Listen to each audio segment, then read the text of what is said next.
Good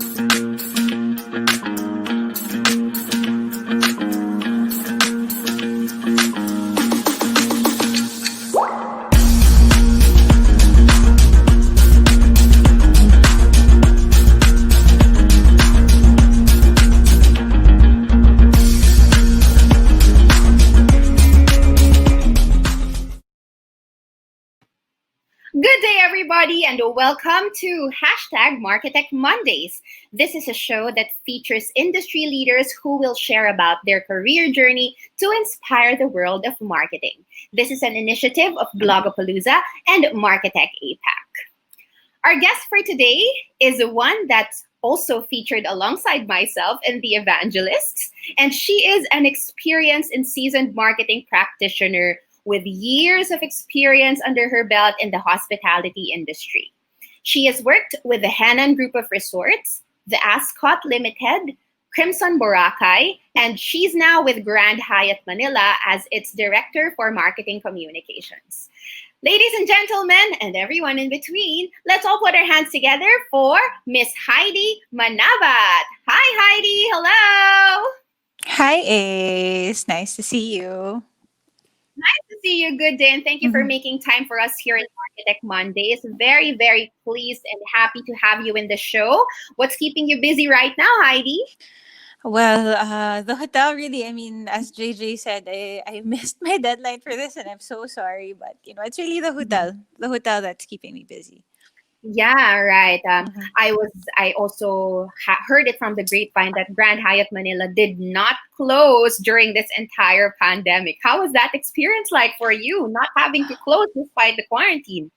Well, it was bittersweet for us, mainly because we've had several colleagues that decided not to come in, mainly because of their concerns, Right.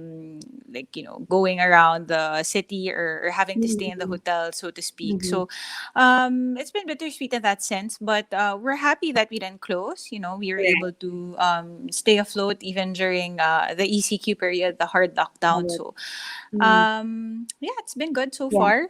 That is good to hear. But what were Yeah. your major observations in terms of on the hotel side of things, the hotel industry, when the Mhm. lockdown period happened? How did the fluctuations happen for Grand Hyatt at least?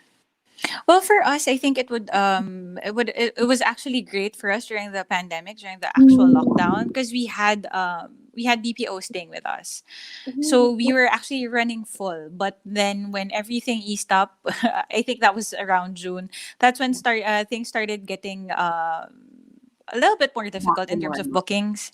Yeah, Oh. because you couldn't accept staycations, and Mhm. quarantine guests weren't really as big as business booking. Right. So Right. that's when the fluctuation, so to speak, started. So Right. right now we're accepting staycation guests, so that's a good thing. We Mhm. have people coming over for the holidays and things like Right. that. So yeah.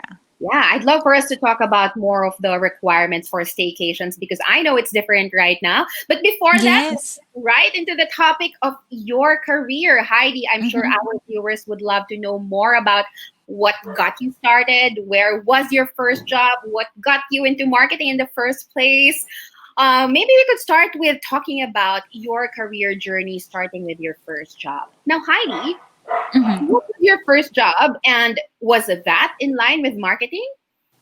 Well, I started with a sporting line. I don't know if you've Mm. heard of it. The name is Mizuno. They specialize Mhm. in golf, running, Yeah. volleyball, football.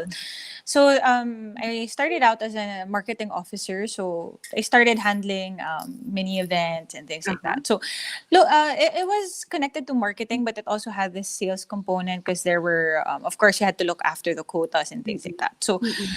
yeah, still connected to marketing. I Mhm. started being interested in the field when I was still in college. So like after I Oh, graduated, everyone else went to banks, and I decided to go more the quote unquote creative artistic yes, side. Yeah. right. But Mm-hmm. has it always been with you though? I mean, have you always wanted to be in that creative side of marketing? Or did you just land into it because it was an opportunity that was available at that time and it made sense to grab it right away? No, actually, when I was still in college, it was something that I already realized that I actually really liked. So prior to graduating, I decided that I don't think banks are for me, Mm-hmm. because my degree is actually international business and economics. So it's really not like it's not mass comm or Yes. advertising and things like Mm-hmm. that. So yeah, even before I graduated, I already knew that I wanted to do something more along the lines of marketing, PR, things like that. So yeah, when I started looking for a job, that was what I had in mind. I didn't apply for like any management trainee positions in banks and things like that. So it's just really that field. Mm-hmm. Yeah. Mhm. But coming from sports, coming from that industry and moving into hospitality, what was that shift like for you? And how did you get into that industry shift, I would say? Okay. What's weird is after Mizuno, I actually went into McDonald's. I joined McDonald's as a real estate officer, so more on the business development side of things. That's where I actually got to use my degree. So it was more P&L and things like that. Mm-hmm. And then after that, I moved to Smart. Okay. And then that's when I realized, okay, I don't think business development or asset management, that Mm-hmm. side of things, is for me. So I started looking for jobs online through Mm-hmm. JobStreet. I saw the opening for Henan. So I was quite hesitant. I was thinking, okay, it's a marketing manager position. Do I actually have what it takes? So Mm-hmm. I'm a believer in you can try. So it's better for you to try rather than, just wonder if you could Right. have gone into it or if you could have made it or not. So Mm-hmm. I gave it a try. Fortunately, I was able to get through all of the interviews, and yeah, that's what landed me the job. Right. Transition wise, it was quite I don't know, I don't really come into things afraid, so to Mm-hmm. speak. So when I started, it just felt like, okay, what do I need to do? I just started reviewing everything, just started Mm-hmm. to look into what had to be done and things like that. So it was a fun challenge. It was a fun challenge, so to speak. So Yeah. What were the kind of the kinds of shift I would say that you had to really go through because that was a total industry shift. I mean, coming into yes. Henan, you said Yes. okay, this is my first foray, I'd say, into Yeah. hospitality. That was marketing Yeah. manager position right away. How was that? How was Yeah. that like for you? What kinds of things did you have to fast track in terms of learning? Fast track, I would say, because it involved social media. So during that time, it wasn't really. I mean, it was. I would say like the beginning of an era for social media marketing and influencer marketing. So I think what I had to fast track really was how I would adapt to taking care of media, taking care of influencers. But even then, during that time, influencers were something that was a little bit more taboo since the owners of Henan, they're actually very traditional. So yeah, Mm-hmm. it was quite a challenge, but it worked out in the end. As we've had several influencers in Henan. So I would say what I had to really fast track was that really just learning how to take care of other people, just for me to be able to make them feel or experience something that's unique to Henan or unique to the resorts that we were inviting them to. So it was more of the service side, so to speak. Yeah. I love that. All right. So let's now go to the conversation of your current job because that one I'm particularly interested in Yeah. because, it's Grand Hyatt Manila. It's the Grand Hyatt Manila, one of the most prestigious hotels in that area of Metro Manila. Yeah. And Heidi, I've heard also that, it's just a little more than a year for you here in Grand Yeah. Hyatt. Yeah. Yeah. And faced with the pandemic, how was this communications marketing role like for you, given this pandemic in that industry? Yeah. Well, I would say we've handled crisis before, how we handle or deal with crisis. And this is something very unique because I've handled a fire, um, a guest that we had difficulties with the guest and things like that. But a pandemic is quite different.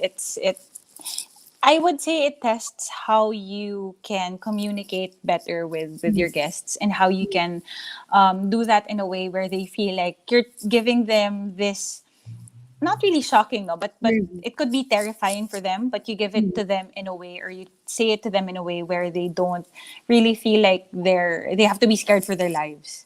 Right. Because Yeah. we had a positive case early on in March, and Mm-hmm.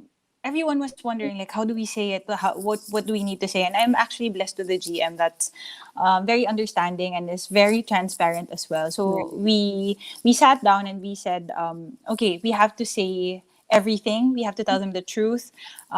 When did it start? It has to be communicated to them in a way where they can ask questions. They won't feel like, we're just telling you this and that's the end of it. Yeah. So yeah, I think that was one of the earlier challenges in March.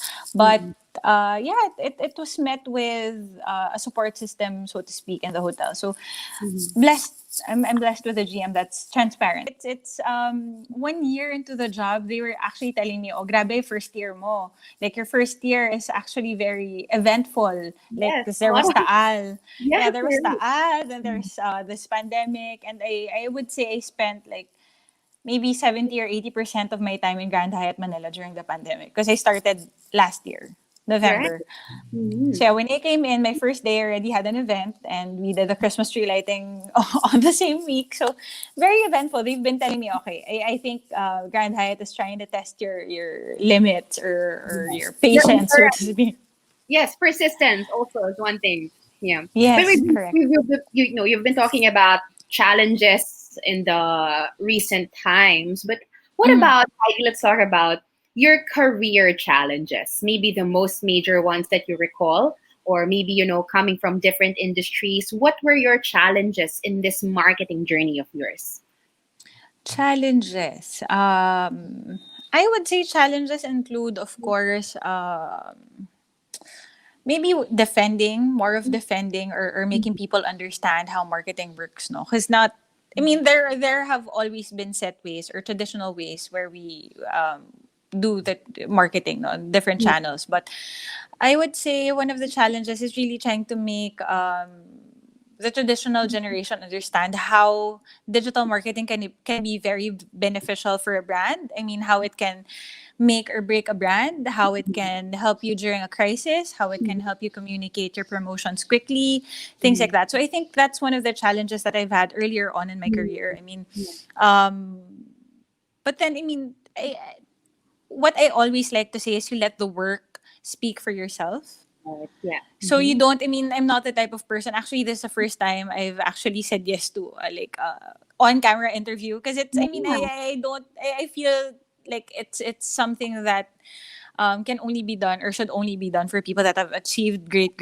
achievements in their life. So because yeah, that's what I always believe in. You let your work speak for yourself. You don't Right. have to go around and say na, oh, I did this, I did that, Right. Mm-hmm. I'm this good or whatever. So when people actually start seeing that, oh, your digital campaign actually worked, or the influencers actually work, or that the social media ads actually, they started asking about this Mm-hmm. particular dish or this particular promotion, and they said they saw it through like an ad, or like someone shared it and things like that. So when I Mm-hmm. start hearing that, that's when I feel not really vindicated, but I feel like it's justified, all of the Yeah. things or all of the challenges that you had to go through, or you had to hurdle, for you to be able to Mhm. share with them that, this is actually something that works. Yes, that's So good. And I hear that you've had a lot of successes in this career of yours. But if we were to talk about the most remarkable one, something that comes into your mind first when we talk about success, what is mhm. that for you? Sorry, I would say Hennan talaga. I mean, Oh. Hennan is one of the brands that will always be near and dear to my heart. Hi, Mhm. Mr. Carl Chusoy, my boss in my Oh, boss in thanks, Hennan. Carl. Yeah, I would say it's really Henan, because that's where Mhm. I would say I made my mark, so to speak. I know I keep saying, like in my questionnaire, that's what I answered, but I would still say Henan, mainly because that's where I really grew as a marketing person, and I'm always thankful for all of the opportunities, all of the learnings, all of the knowledge, all of the Mm. skills that I was able to, hone or learn during that period. So because during that time, that's when I started finding myself in my career. So it was, a huge eye opener for me to realize that I can actually do all of these things. Yes. I mean, who are like, after my career in Henan, I was thinking, who knew I could take this baby Henan Bohol and take it Mm. from the ground up. And you know it's one of the Mm. most fulfilling things, I would say, Yeah. during my career. The grand opening, the simultaneous Right. event for that aircraft with Air Asia. Hi, Mark and Pax, Yeah. if you're watching this. They were my partners there, and Carlo. So all of the hard work that we had to go through just for us to be able to, reach greater Mm. heights, so to speak, for Henan. Yeah. So yeah, I would say one of the proudest moments for me is that, because I mean that opened all of the opportunities. Also, Uh-huh. the Yeah. reason why I'm here in Grand Hyatt is because I was in Henan, I was in Ascot, Mm. I was in Crimson. Crimson, but it all started there. So I would Mm-mm. say, I would say that, Yeah. Henan would be one Yeah. of That's good. the You know, most. Yeah. hearing you talk about that also, I feel like it was one of the most remarkable moments of your young career. So you Yes, started very, yes. very young. I mean, not very, very young, but at least you were young back then when you were in Henan. And to be Mm. trusted with that responsibility and to, see your baby, I'd say, grow into something like that Yeah. right now. And that really makes you proud. I'm very, very sure of that. But Yes. Heidi, also, I was thinking while I was listening to you, in this industry, there are a lot of, challenges, of course, but there are also Yeah. things that would inspire you. And one of these things would be probably mentors, if you have any. I mean, you've Mhm. been there for quite some time. I'm sure you've met a lot of people who have been helpful to you in this industry. Yeah. Do you have mentors? Do you have people that you look up to? Do you have people that you consult with from time to time? And if yes, who are these people and how do they inspire you? How do they? Okay. My number one on the list, surprisingly, is not someone from the hospitality industry. She's Oh, yeah. actually, yeah, she's actually a journalist. She's an Mhm, editor. Her name is mhm, Marbigo. I don't know if you've mhm, met her. She started Wedding Essentials for mhm. Manila Bulletin, and Yeah. she was an editor for Manila Bulletin also. So, I would say her, mainly because I always say this. I don't know. I guess I grew up not having that much self esteem, no, Mhm, or not that much confidence. But there are a lot of things that I don't realize that I could actually do, or it's actually something that I should be proud of without her telling me. Parang I only realized it because she told me. Na parang, oh, Heidi, I'll introduce you to this person. And then when she introduces me, oh, yeah, this is Heidi. She's one of the mhm, directors in Manila for Marcom. And, she's yeah. actually very young. Ganyan, ganyan. So, I mean, things like that. Na parang, oh, wow. So I actually accomplished something because I Mhm, made it this far at this age. Parang ganon. So she mm, has always, she's my mentor in a way because she has always believed in me, and she has always, she always reminds me that when things mhm, get hard, you don't give up. You just push on, and it's something that you have to, how do I say it? Well, she would always say in Tagalog, laban mo lang. So don't yeah. just make sure that you fight for it. Parang ganon. So Yeah. if it's something that you really believe in, just fight for it. It might sound crazy to other people, but fight for it. And then in the industry, really, I would say Miss Carmela Bocanegra from Mhm, Chroma. So mhm, she's the VP for sales and marketing in Chroma. So during my time in Crimson, she was actually one of the people that really pushed for the campaigns that I wanted to do. She was the one that, she was saying that, oh, sige, gawin mo yan. Or yes, go ahead, do that. I'm sure mhm, you can do it. And then, mhm. after everything, she would always be constructive. She would give me like the points I Uh-huh. needed to improve on, or if it's actually, she gives credit where credit is due. So I would say that's big for a mentor, because Mhm, you're already at a certain level, and not everyone is comfortable with sharing the glory quote unquote sharing the glory, but she's one of those people. So, and also Miss Melissa Villa, she's the one that hired me for this job in Grand Hyatt Manila. Mm-mm. She didn't even ask me how old I was. Oh, that's During my nice. interview, yes, during my interview, the only questions that she asked were, "Can you do this?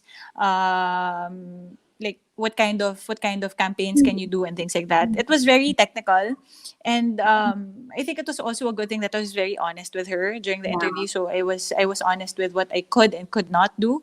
Um, and yeah, I mean, I think that's also another big thing for a boss, for them not to like, for them to see past everything that could stop them, like if you're too young, or if you're a girl, or Yeah.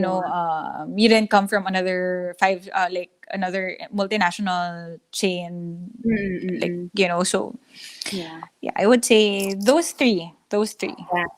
I also want to touch a bit on the age because you've mentioned. I see that you look very, very young, but I know you're not as young as what I would think. I mean, you're directly probably my age. Yeah, Yeah.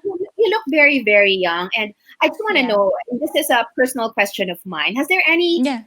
I mean, have you experienced any, I'd say, I don't want to say discrimination, but has there any negative experience brought about by age in terms of your career, or has it been an advantage for you?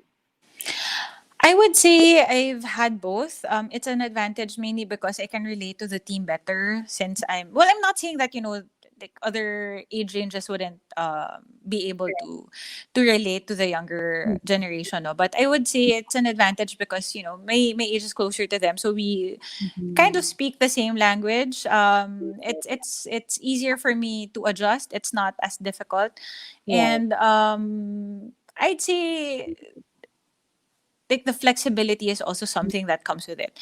And Mhm. then advantage on that side. Yeah. Disadvantages, I have some people would be surprised now, oh my gosh, she's a director of Marcom. Like how did that happen?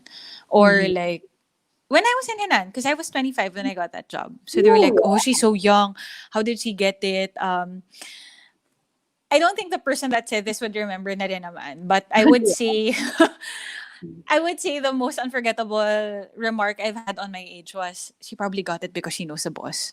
So I was like, Mhm. I applied through Job Street and I went to Mhm. Assumption. I went to Assumption. So and the boss is male. So I'm like, Yeah, parang yeah. they were insinuating that we were classmates or we were batchmates in college. I was Mhm. like, I'm from Assumption, so that's very unlikely.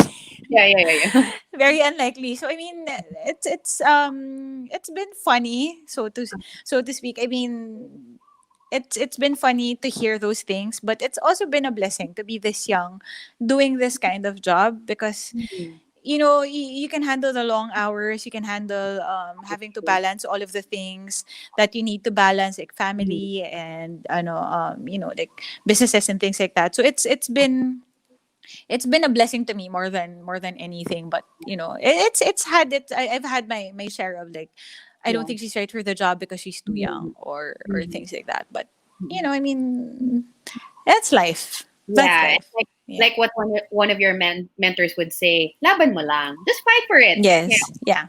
fight for Yeah. it. I love Correct. what you said about, really just fighting for it and having people inspire you regardless of the circumstances. Now I want to understand, how is Heidi like as a leader naman? I know that you Uh, also have your people, your staff, your teammates, your colleagues, and a lot of mm. people maybe also are looking up to you. How is Heidi as a leader? What is your leadership style like? I would say I would say it's quite different from the traditional way because I really don't believe in leading through like fear Mm-hmm. or leading through like mandating things or like making sure Mm-hmm. like I don't believe in that. Mm-hmm. I always believe in being considerate, being firm, but being considerate, being someone that can lead by example. Because I will always be the first to say, "Oh, you want us to listen to you, but you do this." Or you want us to follow you, but you don't follow your own rules. So Right. for me, it's very important to lead by example. It's very important to be compassionate, to be considerate, to be firm, but yeah, to understand what the other person is going through. So I mean, in the book The Evangelist, what I kept on saying was, empathy is something that you really need in this industry, mainly because in marketing and PR, it's something that you need to possess, because you're dealing with other people's lives, you're Right. dealing with other people's feelings, you're dealing with other people's experiences. So you need to be someone that has that ability to understand, not Mm-hmm. just really like listen to it, or just like say na, oh Mm-hmm. yeah, I know that this person is going through something, but I need this, so regardless. So my Yeah. leadership, yeah, so I would say my leadership style is really more of that. So I always tell them, I'm not your boss. Okay. Mm-hmm. I am your manager, yes, but I am not your boss. Our Mm-hmm. boss is the person up there. Right, You right. know, our boss is the GM, our boss are the owners. I'm here Mm-hmm. to help you. Whatever I need to do to help you, whatever I need to do to make your lives easier, whatever I need to do to make sure that we accomplish what we need to accomplish, just let me know. It's Yeah. not, I always believe in teamwork. It's not something that, I'm Mm-hmm. the director, I don't do that. Mm-hmm. Mm-mm. That's one thing we avoid. I tell my team, if I do that, or if I come anywhere Yeah. near that kind of attitude, hit me in the face, or like Yeah. call me Call me out. out. Yes, no, that's Call true. me That's out, call true. me out. Yeah. I So love it when I you would say say, that. diba? Mm-hmm. I love it when you say that you're open to all these, even if technically they're your direct reports, diba? Mm-hmm. You're open to them calling you out and really just working together to achieve whatever you need to achieve. Now, Mm-hmm. Heidi, was there any specific circumstance that you remember? No, maybe one of your direct reports really it was a challenging encounter, maybe Mm-hmm. whatever sort. Is there something like that that you recall? Maybe okay, this person is really difficult to handle, or this person is over for him or her. Uh, Yeah. I have, and but I've been blessed to not have that frequently. So it hasn't been a frequent occurrence, but I would say the most difficult person to handle, that it's only happened to me once. mm-hmm. And I guess not everyone is open to confrontation, or not everyone is open to like having this open forum, or like a discussion of things that we need to discuss, no. Right. Because I personally believe in that. So I think that's where some difficulties lie sometimes. Mainly Mm-hmm. because if you're not willing to talk about it, and you're harboring all of these feelings, but you're working together, and you sometimes you just end up like exploding. So I always believe in handling it in a way that, just as we handle clients, Mm-hmm. you have to be honest, you have to be transparent, but you still have to be compassionate, or you have to be understanding. So yeah, I mean, the way I handled that person was how I want them to call me out. That's how I do it. So it's Oh. like me sharing with them that, okay, so when someone's wrong, this is what you're supposed to do. You're not supposed to just take it sitting down, or let it pass, quote unquote, let it pass. I hate that. So what you do is you just sit them down. You ask for their time. You ask for like maybe 10, 15, 20 minutes of their time, and ask them, is there a problem? Right. Do we need to fix anything? Do you Mm-hmm. need to tell me anything? Is there anything that I can help you with? Or are you having problems at home? You don't need to tell me what the specifics are, but if you have problems at home, you can tell me. At least I would understand why your mind seems to be somewhere else. So Right, it's always give and take. So if someone is being difficult, I don't believe that people are difficult just because they want to be difficult. I think mm-hmm. they I think everyone becomes difficult because they're either going through something, they're thinking about, their mind is somewhere else, or whatever it may be, but they're not being difficult just because they want to be. But if they are, I mean, That's a that's another different story. yeah, that's That's a a different different story. But yeah, yeah, yeah. yeah, but Oh, but you get to the bottom of it, because you yeah. don't solve anything by just letting it pass, or whatever, like, o di sige, like, if you're being rude to me, then I'll be rude to you. You don't solve anything doing that. You have to find out what's going on. Yeah. So I I'd love it. handle it like that. It's really leading by example. I love it. Even the way that you mentioned the story, talagang it's leading by example. You tell people, okay, this is how to do it because that's also how you want it to be done to you. You know what I mean? Yes. Yeah, it's leading Yes. by example. I love it. It's so casual. Thank It's wonderful. you. Learning a lot. But let's go to to my favorite part, to my favorite Oh my topic, gosh, yeah. Marketing Mondays, Okay. influencers. Now, Okay. earlier when we were talking about it also, you've mentioned that, oh, you've worked with a couple of influencers maybe early on, I don't know, 2015, 20, maybe even before that. Mm-hmm. I want to know, how is your experience like with influencers so far? So far, well, I would say so far so good, because I mean, I would like to think that influencers are like normal people just like us.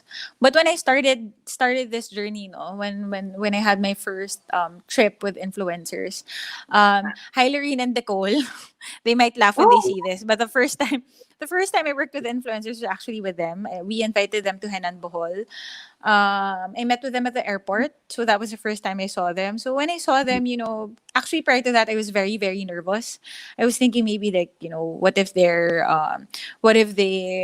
how do I say it in English? Masungit. Masungit in English is, I don't know. snobbish. I don't know the Oh, English. I don't yeah, know. yeah. Yeah, snobbish. I would say. I was thinking like, what if they were snobbish? What if they don't like me? I have that fear of the unknown. So I was pleasantly surprised when they were saying that. Oh, just come here, sit beside us. Like, and don't call me Miss, because I was calling them Miss Nicole, Miss Lorraine. They were like, don't call us Miss. Ano ba yan? Like, that's so Oh, yeah. funny. Don't call us Miss. So, and as the trip progressed, they actually started asking me like, so why did you start doing this? How are you Mm, guys doing? And they turned out to be very, very down to earth people. And then that's when I started to realize that I shouldn't be afraid of people that are doing this, or of influencers or media people, because they're yeah. just like us. You know, Mm, they're really just like us. And what they really want is for you to treat them with respect. yeah. So I mean, I think that's the essential of it. Treat them with respect. Be mindful of what you're asking from them, and yeah, just be upfront. Don't Mm, hide anything from them. If there's a problem, just let them know, or if you're having yeah. difficulties, just let them know, because they'd always understand. I mean, and I would say I'm pretty lucky that the first influencers that I got to work with were actually Nicole and Lorene, because like right now Mm. Lorene has more than 1 million followers already. We Yeah. started working together, yeah, when she had about 500,000 plus, I think. Now she's at one more than 1 million. She hit that Yeah. mark last year. Yeah, we were all together in San Francisco, kami nila Nicole, and I was jet lagged, and then when I saw that she hit it and she released the video, I was like, oh my gosh, I need to take a break and say congratulations to her, because she earned it. I mean, she's a very, very talented person, and Mhm. very down to earth. She says Mhm. hi to everyone. She gives way to everyone that asks for a video, or like any Yes. greeting. So I would say, yeah, influencer marketing. I mean, influencer experience is like Mm. very, very, very good. Right. That's great to hear. I mean, working with all these influencers that are up there, it's a really different experience. But, you Yeah. know, and this was an issue that came maybe last year or the year before that, where influencers would really get in touch. Some influencers would really get in touch with the brands directly, or maybe some hotels directly, Mm-hmm. messaging them and asking for free stay in exchange of coverage or in exchange of posts. What are your Mm-hmm. thoughts on that? Well, okay, I would say that there are a lot of up and coming influencers or bloggers that want to, of course, make it in the industry, no? So, Yeah. um, I think one thing that they should consider before sending a message is, how will it make the person receiving this feel? Just like when I invite influencers, how would it make that person feel? Would they feel like, oh, they actually value me because the invite says this, and it's done in a way, or it's packaged in a way that's actually substantial for me. So for influencers that are trying to make it in the industry, I would say consider how the other person would feel when they read it. Like, does it Mhm. sound emphatic? Does it sound considerate? Does it sound like a good deal to them? Because essentially, it's like exchanging a service, right? So for them Yeah. to say yes, it has to be something that's of benefit to them as well. So, I think that on that end, if we're talking about the same thing, no, there have been some I've experienced that. There have been some messages that have said like, you need to respond in 48 hours. So I'm like, wait lang. One Yeah. moment, like, really? Uh-huh. And then Yeah. you go to the profile and you're like, oh my god, seriously? Like, so it Yeah. has to be, I would say it has to be at the same level where they want to be respected, they also have to respect the brand. I mean, I don't Mm. mind people asking for things because honestly, I'm an aggressive person. I'm persistent and I'm aggressive. So I understand go-getters that, want to email for them to see what they can get. Same. And Yeah. there's no problem in that. There's no shame in that. For you to actually try and go get something that you want, that's actually something I respect. But you have to be someone that's very also respectful of the Mm. person on the other end. Because I Mhm. mean, like that, diba? Like, Yeah. give the person like 48 hours to respond. Like, I was so, I'm like, what? What? Wait lang. Uh-huh. I have Right. 48 People don't want hours to to respond. If I know. do that, yeah, diba? Like, if I do that to an influencer, I'd be dead by now. Like, oh my gosh, I cannot do Right. that. So, Right. Mhm. yeah, I would say like, it's come to my attention, some of those things, and I've received a lot of questions from other people like, how do you deal with that? So Yeah. we just politely tell them that, I apologize, but I don't think we can accommodate, or like, it Mhm. actually it's very dependent on how it's packaged, or how they ask for Yeah. something. But generally, if it's something that we can't do, then of course we politely tell them that, and as much as we would like to accommodate, it's not something that we Right. can do so at the moment. So Yeah. yeah. I love that it's like that. But in the influencer community of Blogapalooza, we always tell them it's value for value. We have to deliver Correct. value first, right, to the brand. Yes. Value first to the brand, because and this one, you're a representative of the brand. If you see that an influencer is valuable, if he or she is fit for the brand, if that's something that you can work on Mhm. collaboratively, naman, I don't think there will be a problem, right? I mean, Exactly. Exactly. Exactly. value for Exactly. value talaga siya. Yeah. Correct. Correct. I But love how you say that. now that we're in the part of the show where we talk about advice, and you've mentioned a couple of pieces of advice for our influencers. Now there are a lot of viewers that we have here also that Mhm. are new in this field of marketing. Mhm. Maybe trying to do a career change, industry shift, just like what you did before. What is your Mhm. advice for people who are trying out their luck in this career of marketing? I would say, take everything with a grain of salt, Mhm. and accept the challenge. There will always be challenges. There will always be roadblocks or hindrances, or difficulties, and there will be times where you feel like you're really, really being tested. Like, sometimes you might even ask, why am I even here? Why am I doing this? But, Mhm. um, I would say push on. Mhm. As my one of my mentors would say, just keep fighting for it. Dream big. I mean, like, no one can ever tell you that you can't do it aside from yourself. So when Mhm. people tell you that you can't do it, challenge it. Like, prove them Mhm. wrong. It's one of my hobbies, to be completely honest. One of my hobbies. Like, Yeah. when you say that, I can't do it, it actually just pushes me to like want to do it more, Mhm. or do it Mhm. better, just for me to be able to say that, oh, I can tell myself, oh, they told me I couldn't do it, but I was able to do that. So I would Right. say, challenge the norm. Don't be afraid to fight for the campaigns that you believe in. Don't be afraid to think outside of the box. I mean, it's very Yeah. cliche, but that's actually one thing that will really put you Mhm. ahead of others in marketing. Don't be afraid to ask questions. I mean, people these days, they think that if you ask a question, it will make you sound stupid, or it will make you look like you don't know what you're talking about. But asking questions actually lead you to better results, Yeah.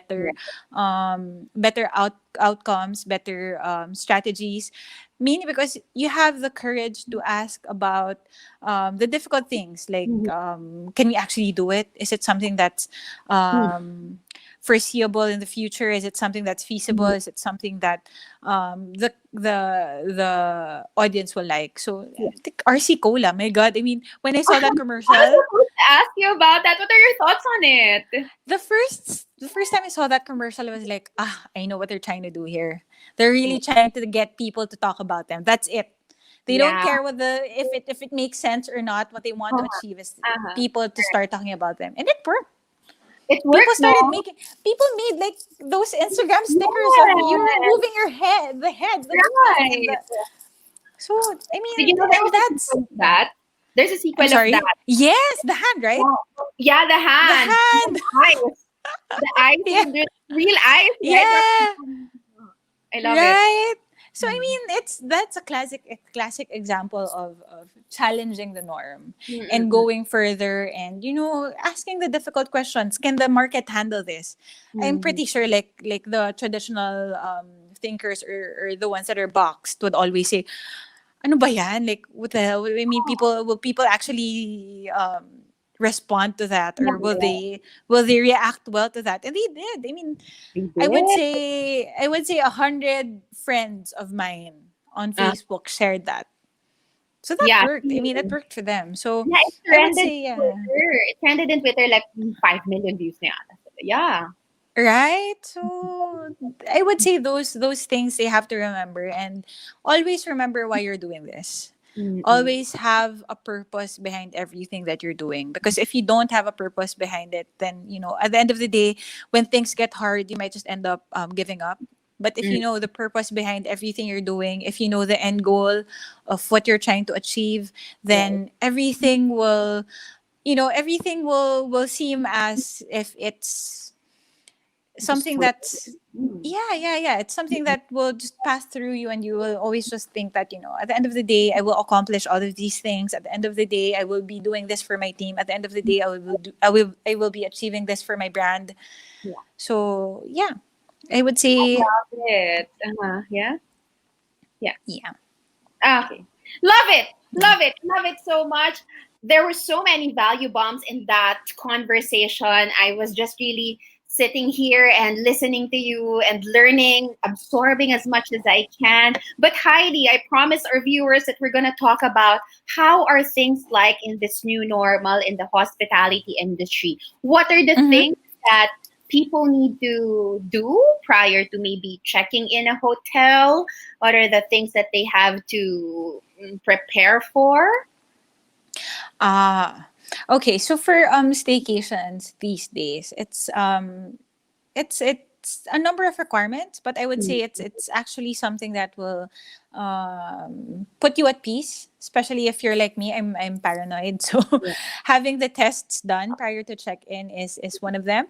That's a mandate by the Department of Tourism. So Mm. they require everyone to be tested, everyone that's checking in to be tested Mm. through a rapid antigen test, or if someone that took a test on the day of the check-in, that's PCR. That's also something that we accept. Mhm. So you have to have a negative result, of course. And then, of course, prior to you checking in, you also have this wellness form that you have to fill out. Yeah. So you need to let us know if you've traveled outside of the Philippines, or if there are any other precautions that we need to take, Mhm. things like that. But yeah, basically that's it. You really just need to have the test. Right. And for residents of NCR and Laguna, Calabarzon is Laguna, Batangas, Manga. Result. Quezon, Yeah. Rizal. Mhm. Yes. So for residents of NCR and Calabarzon, you can check into hotels in Manila, in Metro Manila, provided that you give us your proof of residence. So Mm-hmm. those are the two things. Mm-hmm. Yeah. Perfect. Yeah, at Yeah. least that's something useful for our viewers. But my final question for you, Heidi, Yeah. is given all these changes in the recent times because of the pandemic also, how do you foresee the hospitality industry in the next 3 to 5 years? Huh. Well, I would say it's been I wouldn't say difficult. I would say it's been challenging for most, mainly because we had to undergo actually in Hyatt we're pretty lucky. We're pretty fortunate because Hyatt is very particular about safety and hygiene. So we've had trainings even prior. So Mm-hmm. we've had accreditations even prior. So we've had our food safety or hygiene safety certification called the ISO 2200 22,000 last 2018 or 2019. So that's been something that we've had from before. And then during the beginning of 2020 we had several other trainings like GBAC. So that's a global biorisk advisory board or council, sorry. So it's more of looking out for the guest, making sure that everything is clean, sanitized, what the protocols are and things like that. So for the hospitality industry, I would say that would be the biggest challenge or the biggest hurdle for us to be able to quote unquote operate normally in the next few years. Of course, with this pandemic, we have to be more mindful of how we take care of things, how we take care of the guests. We don't just want them to be safe, physically safe. We want them to be mentally and like medically safe. Yes, yes. And So that's cool. yeah, Peace of sorry. mind. That's priceless. Yes. Yes, of course, of course. So I mean, we do that in a way where we do these constant audits, constant retrainings, constant reminders for everyone to do their part. It's not just going to be housekeeping doing their part. It's not just going to be the food and beverage team doing their part in terms of dining and things like that. It's going to be every single person in the hotel. Every single person in the hotel is responsible for everyone that's coming in. That's So true. if you're feeling unwell, don't even bother coming into work. If you feel like you're having a cough, if you have like the flu or whatever, even if it's not COVID, just don't come to work. It's really Mhm. more of making sure that everyone else in the hotel is healthy to serve all of the guests. Yeah, yeah. So that's how we see it moving forward. We've actually been doing that since March, but moving forward, we continue to do that. We continue to make sure that we Mm-hmm. don't put even the slightest bit of doubt in the Right. minds of the guests. Mm-mm. Yeah. I So love that's that. I see. That keeps me at peace. I know that when I check in this hotel, everything has been prepared before. You know what I mean? Diba? Yes, yes, yes. That's Mhm. true. That's Now, what we aim for. I said that was my final question, but we have here in backstage another final question before we really end the show. This one is my final question for you, Yeah. Heidi. Okay. If you were to go away tomorrow, right? Go away. Oh my God, go away. What How? are the three things that you would want people to remember you by? Oh my God, parang um sorry, medyo maingay yata. Oh, okay. Sorry. Okay. Sorry. Anyway, I would say three things I would like people to remember me by. Three things I would like people to remember me by. I would like them to remember me to be that kind of person. Someone that doesn't just think of the numbers, that doesn't just think of like work is work. I mean, I know work is work, but I want people to remember me to be like as the person that when I really had this difficult time in my life, she wasn't a person that pushed me or punished me only because I had to deal with something, only because I had to take some time for myself. So I Hmm. want to be remembered as someone that's considerate. I want to be remembered as someone that accepts mistakes. Yes. Because I don't think that's well, I mean, based on experience, I don't think it's very common. But I mean, Mm-hmm. I would like people to remember me as someone that you know, that's compassionate, admits mistakes, and I want them to remember me as someone more than just a marketing person. You know, I want them to Yeah. remember me as someone that actually cared about them. So people that I actually meet, or people that I still interact with, or people that I still talk to, or people that I Mhm. still keep in contact with, I don't Mhm. want them to feel like, you know, when I reach out to them, it's only because I need something. Yeah. Mhm. So I want people to remember me as that compassionate, understanding, and Kind, you know? well, yeah, I think, I mean, if there's anything I want, I mean, I can't categorize it into three separate things talaga. But I Yeah, mean, yeah, yeah, yeah. generally, yeah, but generally, I want to be remembered as someone that was actually kind to them. I don't want people to remember me as, not Love because it. I want them to feel like, not because I want to feel like napakabait ko naman, or like Yeah, I'm such a good person, but I want yeah. it to be genuine. I want it to be something that they actually feel, not because I tried hard to do it, but because, you know, I believe in the saying that, you know, or I don't recall if it's a Bible verse, but Mm, do unto others what you want them to do unto you. yeah.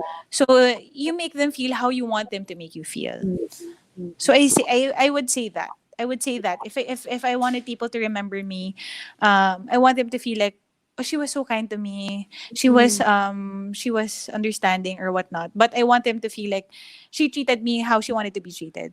She Yeah. didn't treat me differently because I am just like Mm, an assistant or whatever. Because mm. I treat everybody like, people have been surprised in my line of work that, you know, I eat lunch with my team. Yeah, of I eat course. in the Of I course. eat in the cafe with my team. So I mean, I want them to remember me as that.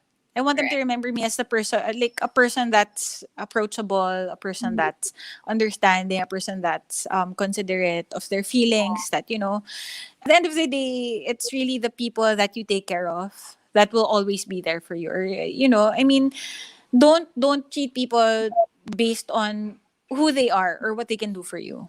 yeah, So yeah, I yeah. would say that. I would say Yeah. those things. I mean, ang hirap. It's sorry. It's a difficult question for me, Yes, it's a very, but very difficult yeah, question. It catches a lot of people off guard, but it brings yeah, out the genuine things that they're thinking about. And I love it when yeah, people answer that question. And you know what I learned from you is that the best marketing strategy is really care, genuine care. And people feel that, you sympathize with them, you empathize with them. That's really where it becomes better. You know what I mean? yeah, Anyway, yeah. thank you so much again, Heidi, for making time for MarkeTech Mondays. And we loved learning from you. We love listening to you. We super duper loved everything that you said. And if Thank there are you. people that would like to find you, where can they follow you? They can follow me on Instagram. It's just Heidi Manabat. That's just my name. So yeah, that's where they can find me on Facebook. I mean, I don't really post there. Yeah. Well, I don't really post on Instagram also, but Uh-huh. you know what I have there are things that are going on in the hotel, things that I'm working on, things that Mhm. my friends are working on. So like if I see like some of the influencers or other people that I work with doing Mhm. something, that's where I share it. So, you know, if you wanna reach out to me, you can contact me there Love it. anytime. Love it. Yeah. Thank you so very much, Heidi. And on behalf of Blogapalooza and MarkeTech Mondays, we give you so much thanks, and we wish you happy holidays and more success in the career that you will choose moving forward. Thank you, Heidi, and to all the Thank market you. makers. Alam, thank you so very much. Bye bye, bye bye, bye bye.